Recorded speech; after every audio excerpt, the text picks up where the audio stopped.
ये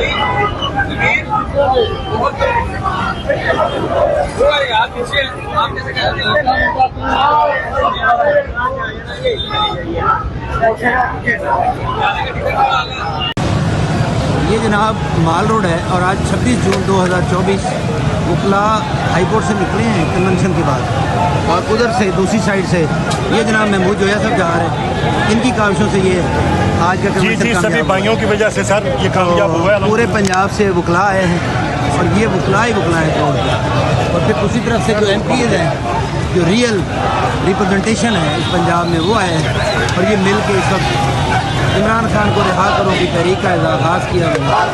और ये देखें इस वक्त माल रोड पे पूरा पाकिस्तान इंसाफ लायल फोरम ये बुकलाए हाथ तक माशाल्लाह।